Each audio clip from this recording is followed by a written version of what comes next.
আসসালামু আলাইকুম রাহমাতুল্লাহ। কেমন আছেন সবাই? আশা করি সবাই ভালো আছেন। আজকে চলে আসলাম আপনাদের মাঝে এই সাইকেলটি নিয়ে।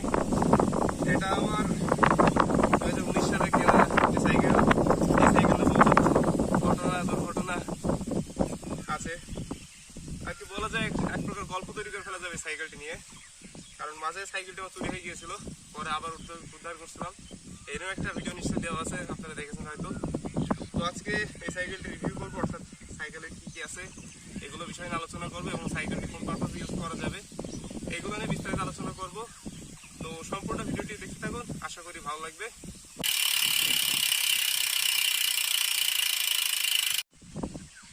সাইকেলটির মূল ব্র্যান্ড নেম হচ্ছে জিটি।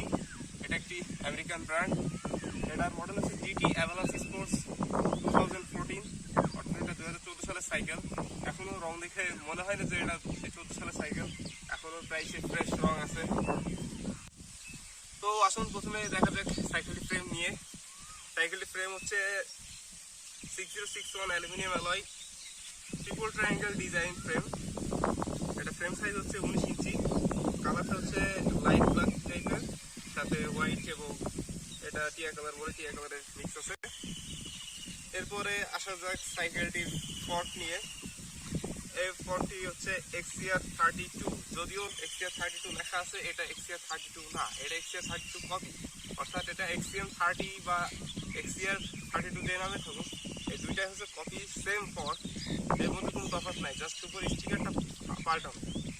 এটা ফর্কের যে উপরে যে টিউবটা থাকে, এই টিউবটা 28 mm, যদিও লেখা থাকে 32, কিন্তু 32 থাকে না। তবে সাইকেলটির ফর্ক যথেষ্ট ভালো আছে, খারাপ না। দেখ হ্যান্ডেল বারে, এটা হচ্ছে অ্যাওকের হ্যান্ডেল বার পরে লাগাতো আর কি।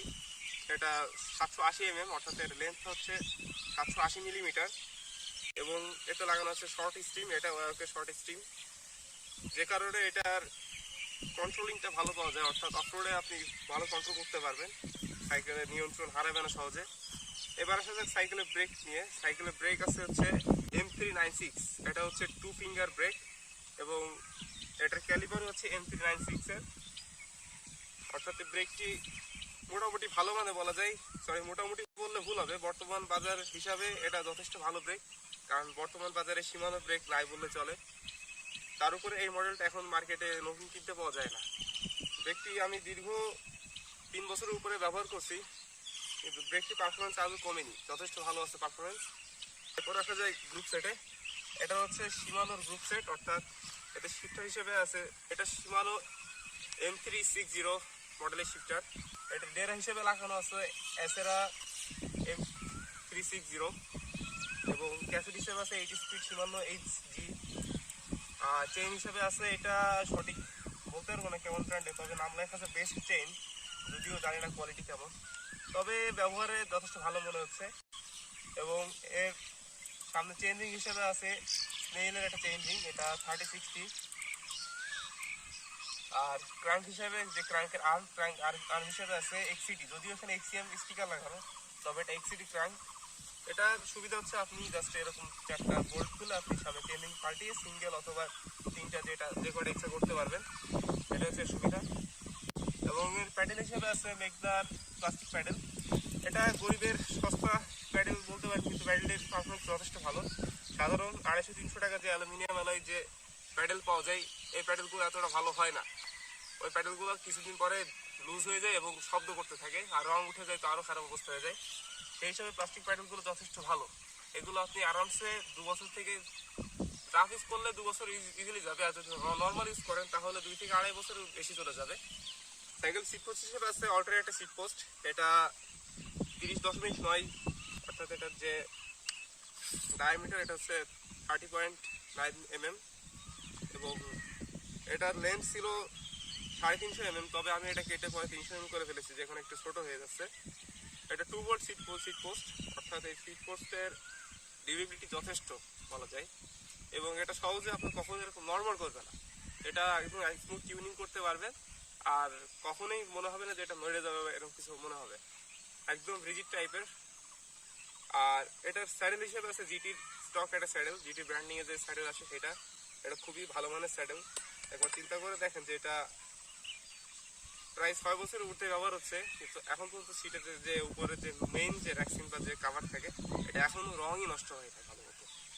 তাহলে বুঝে দেখেন এটা কতটা ভালো স্যাডেল। আর সাইকেলের হাব হিসাবে আছে কুয়ান্ডোর 36 ওমের হাব, সামনে পিছনে দুইটাই কুয়ান্ডোর হাব। এটা হাব হিসাবে কিরকম বলবো, এটা যথেষ্ট ভালো হাব। এটা রোলিং পারফরমেন্স মোটামুটি ভালো হবে, তবে সীমানোর মতো অতটা ভালো পাবেন না। তবে এটা বলা যায় জাতীয় ভাব, কারণ ম্যাক্সিমাম সাইকেলে কুয়ান্ডোই লাগে, সীমানো সব খুব কম সাইকেলে থাকে। আর বিয়ারিং হাবের ক্ষেত্রে সেটা তো বলা যায় আলাদা, কারণ কোনো সাইকেলে বিল্ডিং বিয়ারিং দিতে চায় না।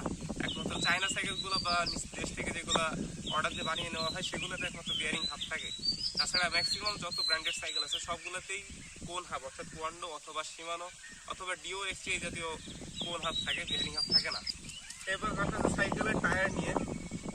সাইকেলের টায়ারের বিষয়ে কি বলবো, এটা খাটিয়ে বাংলায় বলতে গেলে স্যাঁচড়া টায়ার বলা যায়। মানে না পারবে ঠিক মতো ক্ষয় করতে বা না পারবে ফাটাইতে। হ্যাঁ, তবে অতিরিক্ত হাওয়া দিলে ফাটবে, কিন্তু সাধারণ ইউজে বা রাফ ইউজে এই টায়ারে কিচ্ছু করতে পারবেন না। এই যে টায়ারটা বয়স প্রায় কত বলবো সঠিক মনে পড়ছে না, যাক 3 বছরের উপরে। এরপরও টায়ারের বিট দেখেন একদম ক্লিয়ার আছে। সামনের চাকার বিট কিছুটা ক্ষয় হয়েছে, কিন্তু পিছনের চাকার বিট এখনো ভালোই আছে। অর্থাৎ সামনেটা পিছনটা একটু এক্সচেঞ্জ করছিলাম মাঝে, যে কারণে দুইটা এখনো অলমোস্ট ফ্রেশ অবস্থায় আছে। কিন্তু টায়ারের নেগেটিভ সাইড হচ্ছে এটা কিনটা কপি টায়ার। এই টায়ারের রোলিং ভালো পাবেন না, টায়ারটা একদম স্মুথ না, টায়ারটা মানে জন্মগতভাবে টান থাকে। আর ওজন যে ওয়েট ব্যালেন্স, এই ওয়েট ব্যালেন্সটা প্রপার পাওয়া যায় না, যে কারণে এটা গরিবের টায়ার বলা দেখতে টায়ারটার পারফরমেন্স ভালো না। এমনি টেকসই স্টেবল অনেক, মানে বহুদিন চলে, কিন্তু চালিয়ে খুব একটা আরাম পাওয়া যায় না। এবার আসলে সাইকেলের ওভারঅল রিভিউ নিয়ে। এই সাইকেলটা মূলত কোন পারপাস ইউজ করা যায়, আমার যে যতটুকু ধারণা করতে পারছি এটা হচ্ছে এক্সি বাইক, অর্থাৎ আপনি এক্সি সাইকেল যেটা যে কাজে ব্যবহার করা যায়। আপনি সাধারণত অফরোড অনরোড দুইটাতে চালাতে পারবেন। অনরোডে ভালো পারফরমেন্স পাবেন, অফরোডে ভালো পারফরমেন্স পাবেন, তবে বেটার বা বেস্ট পারফরমেন্স কোনোটাতেই পাবেন না। অর্থাৎ অনরোডে বেস্ট পাবেন না, অফরোডে বেস্ট পাবেন না, অর্থাৎ আপনি দুইটাতে সমান সমান পাবেন। তবে এই সাইকেলটা নিয়ে আমি যথেষ্ট অফরোড করেছি, আমার কাছে যথেষ্ট ভালো মনে হয়েছে। যেমন যদি আপনি বিশেষ করে অফরোড টায়ার লাগিয়ে নেন, তাহলে এই সাইকেলটা আপনি আপনার মনের মতো অফরোড করতে পারবেন। তাই বলে এই না যে আপনি এটাতে আবার ডাউনহিল করতে যাবেন অথবা ফ্ল্যাট জাম্প করতে যাবেন, কারণ এটা ফ্রেমটা মূলত ডার্ট ফ্রেম না যে আপনি ফ্ল্যাট জাম্প করবেন। আবার এটা সে ডাউনহিল বাইকের যে ফ্রেম সেরকম ফ্রেম না, এটা হার্ড টাইপ ফ্রেম, অর্থাৎ এটার পিছনে কোনো সাসপেনশন নাই। এটাতে আপনি জাস্ট নর্মাল যে ক্রস কান্ট্রি অফরোড করে এই জাতীয় অফরোড করতে পারবে। ওভারঅল সাইকেলটা চালিয়ে একটা কমফোর্টেবল ফিল আছে আলাদা। তো আজকের মতো এই পর্যন্ত রাখছি, আর কিছু দেখাচ্ছি না সাইকেলের বিষয়ে। আশা করি ভিডিওটি আপনাদের ভালো লাগবে। যদি ভালো লেগে থাকে অবশ্যই ভিডিওটি লাইক করে দিবেন, অর্থাৎ লাইক বাটনটি চেপে দিবেন। আর যদি চ্যানেলে নতুন হয়ে থাকেন তাহলে সাবস্ক্রাইব করে দিবেন এবং বেল আইকনটি অল করে দিবেন, অর্থাৎ বেল না বাজালেও চলবে, আপনি জাস্ট বেলটা অল করে দিবেন। আজকের মতো বিদায় নিচ্ছি, আল্লাহ হাফেজ, দেখা হবে আরেকদিন।